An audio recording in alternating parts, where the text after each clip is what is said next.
मेरा नाम तिलकराज शांडिल्य और मैं ये वैक्स प्रोसेस में काम करता हूँ, जिसको लॉस्ट वैक्स प्रोसेस में ये आता है हमारा काम। सिरप अर्दू भी कहते हैं इसको। ये मैक्सिमम जो ढलाई का काम है वो इसी प्रोसेस से होता है। हमारे यहाँ चंबा में ये काम 11वीं-12वीं शताब्दी तक हुआ। उसके बाद बंद हो गया, कारीगर नहीं रहे, करने वाले नहीं रहे, ना ही करवाने वाले रहे। तो ये दोबारा जब शुरू हुआ 19वीं शताब्दी 1950 के बाद, तो मेरे गुरुजी हैं वो प्रकाश चंद्र नंद जी, उनके द्वारा शुरू हुआ। उनको प्रेरणा दी डॉक्टर और ही जो उस वक्त के म्यूज़ियम क्यूरेटर थे, उन्होंने उनको गाइडलाइन दी और ये काम शुरू हुआ।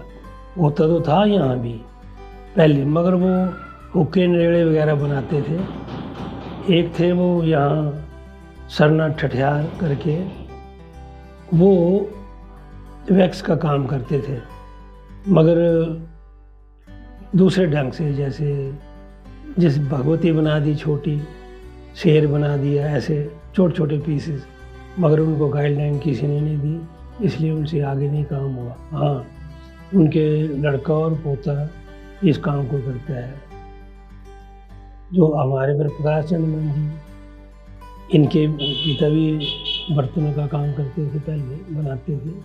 क्योंकि बर्तन जो थे ना, जितने बड़े बड़े जो थे, जिनको ऐसे चरुए, ये यही बनते थे।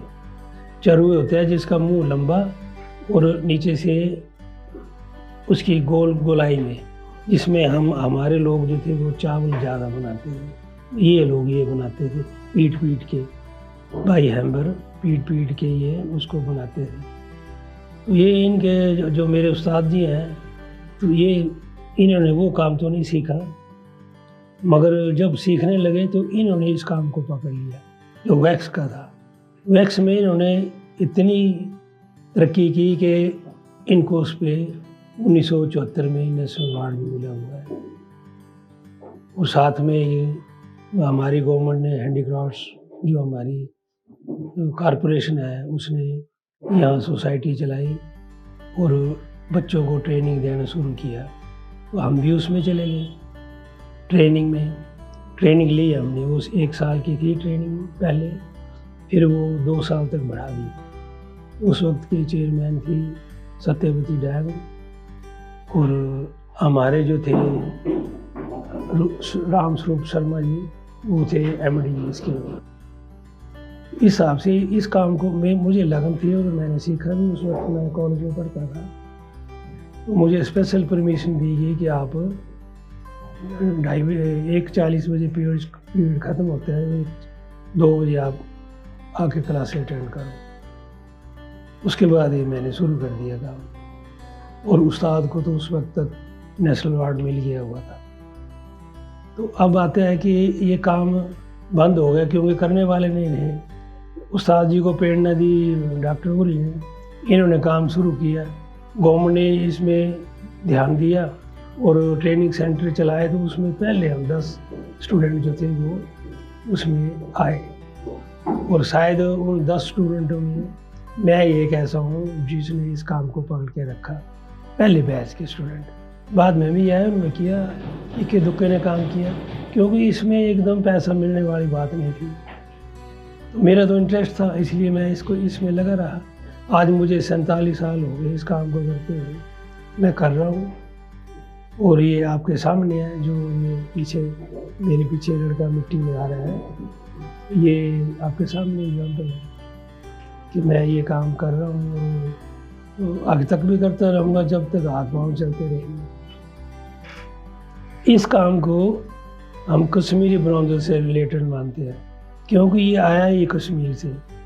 वो शैली है सारी, यहाँ से होता हुआ ये यहाँ भी आके, जैसे हरिराय मंदिर है हमारा, वहाँ भी ये पूरा स्टाइल कश्मीरी है। फिर यहाँ छतराड़ी भगवती की मूर्ति बनी है, सब ये लाइफ साइज की हैं। गौरी शंकर मंदिर में ये अष्टधातु की मूर्ति है गौरी शंकर की, जो लाइफ साइज की है वो लक्ष्मी नारायण कम्प्लेक्स में है। ब्रह्मौर में है वो लखना भगवती की, दुर्गा का एक रूप है, नरसिंह भगवान है वहाँ ये, और गणेश जी है। तो उस वक्त के राजाओं ने इसमें इंटरेस्ट लिया और ये बनवाए। अब ये गौरी शंकर का मंदिर जो है ये 10वीं शताब्दी में बना। मंदिर में इमेजेस जो है, आइडल्स जो है, हरिराय का भी 10वीं शताब्दी में आता है। लखना दूसरी छतराड़ी वाली भगवती है जो दुर्गा का रूप है, वो आती 8वीं शताब्दी में आती है। बाकी 10वीं शताब्दी का ही काम है सारा। इसमें ये पीछे मिट्टी लगा रहा है लड़का, ये तो दिखाई दे रहा है ना। इसमें ये हमें यहाँ लोकली ऑर्डर मिला था। तो जब मेरी बात हुई पंडित जी से तो मैंने इनकार नहीं किया, मैंने बल्कि स्ट्रेस किया कि भैया आप बनवा सकते हो, यहाँ दान देने वाले भी हैं, आप भी पैसा खर्च कर सकते हो, तो कम से कम एक लाइफ साइज की मूर्ति एक और लगनी चाहिए, आप बनवा सकते हो। तो उन्होंने ये कहा कि हम कात्यायनी भगवती की मूर्ति बनाना चाहते हैं। पहले तो वो मार्बल की ला रहे थे, मगर वो कन्विंस हो गए और उन्होंने कहा कि ठीक है जी, लाइफ साइज की मूर्ति बनाओ, तो हमें बताओ कितना खर्च आएगा, कितने की बनेगी, कैसे बनेगी। तो उन्होंने मुझे एक रफ लाइन बताई, फिर वो कात्यायनी भगवती का स्तोत्र बोल के बताया। तो उसमें 4 भुजाएं होती हैं, 4 भुजा में चारों हाथों में क्या क्या शस्त्र दिए हुए हैं वो बताया। इसकी भाव भंगिमा किस पोज में खड़ी होगी भगवती, इसके मुकुट ललाट में क्या होगा, इसकी ज्वेलरी किस टाइप की होगी, ये उस स्तोत्र में वर्णन है। तो वो मैंने सुन के और ये इस चीज़ को तैयार किया हुआ, क्योंकि हम मतलब कैलेंडरों के हिसाब से मूर्तियाँ नहीं बनाते हैं। जो हमारे वेदों में जो दिया गया है, भगवती के 9 रूप हैं, 9 रूप के आगे भी कई रूप हैं। तो जो भी हमने जिसका भी ऑर्डर हमें मिलता है उस पर हम पहले करते हैं, रिसर्च करते हैं, खोजते हैं, पंडितों को पूछते हैं कि भाई इसके रूप क्या है, इसकी किस तरह का वस्त्र होंगे, कैसे कैसे आभूषण होंगे, तभी हम इस चीज़ को तैयार करते हैं, मूर्ति को तैयार करते हैं। ये एक्चुअली शिवा और पार्वती का जो एक रूप दिया हुआ है ना, जिसको अर्धनारीश्वर बोलते हैं, तो ये कात्यायनी भगवती का वो हिस्सा है जो जिस वक्त शिव और पार्वती एक हो गए थे। अब इसमें मैंने पहले भी बताया आपको कि इसमें चांदनी है मुकुट पे, जो शिवा का प्रतीक है। आँख जो है वो तीसरा नेत्र बना हुआ है इसमें।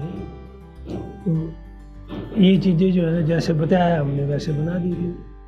आभूषणों का श्रृंगार और जितना भी है वो उस हिसाब से काम किया।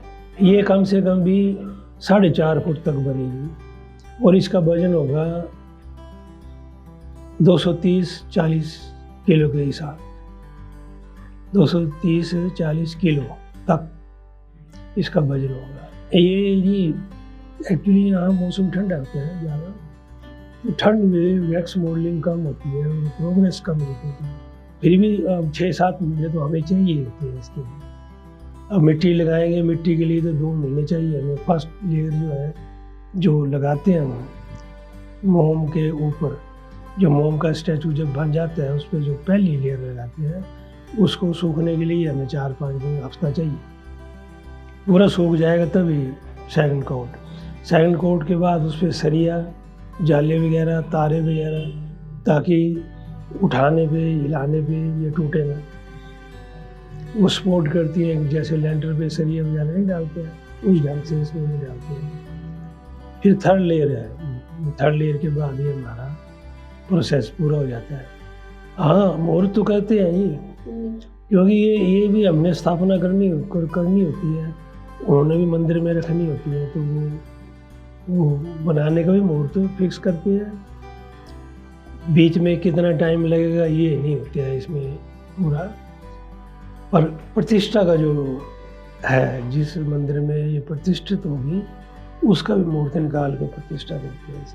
आर्ट के हिसाब से चंबा रिच है और उसमें अब जैसे ये धातु कला का काम है ना, हम गए ट्रेड फेयर में दिल्ली, तो वहाँ जाके हमें एहसास हुआ कि नहीं, हम लोग तो अच्छा काम करते हैं। नॉर्थ इंडिया में ये जो हमारा देवी देवताओं का काम है ना, एक ही उसमें वो हम ही लोग करते हैं यहाँ चंबा में ही। तभी तो ये अभी हरियाणा की मूर्ति आई, और हमारे किसी मित्र ने बनाई, उसमें हमने भी हेल्प की उसकी। तो वो ऐसा है कि जो बनती है, बड़े बड़े पीसेस बनते हैं, मगर वो वेल्ड किए जाते हैं बाद में, उनको बाई पार्ट करके बनाया जाता है, वेल्डिंग करते हैं, और वेल्डिंग करके वो फिर, तो हमारे हिंदू धर्म में है कि जो जिसको टूच लग गया वेल्डिंग की, वो खंडित हो गई। तो खंडित की प्राण प्रतिष्ठा हम लोग नहीं करते। इसलिए जिनको पता लग रहा है अब कि भी फलाना शहर में जैसे चंबा है, वहाँ मूर्तियों का काम होता है, तो वहाँ ये ऑर्डर आ रहे हैं, हमें मैक्सिमम ऑर्डर आते हैं। इतना काम तो होता ही नहीं। अब जैसे ये है, ये डाला हुआ है कात्यायनी भगवती का, ये 4.5 फुट की बनेगी, तो इसका वजन मैंने अभी बताया कि 230-40 किलो के करीब होगा, और 2.5 क्विंटल के करीब हमें मटीरियल डालना पड़ेगा, क्योंकि इसमें हाथे वगैरह भी होती है, सर्कल भी दिए जाते हैं। तो उस हिसाब से ये काम होता है हमारा, और करते हैं 1 पीस ही। इसमें हम भगवान से डर के ही काम करते हैं, कोई ऐसी बिल्डिंग बोल्डिंग वाली बात नहीं करते।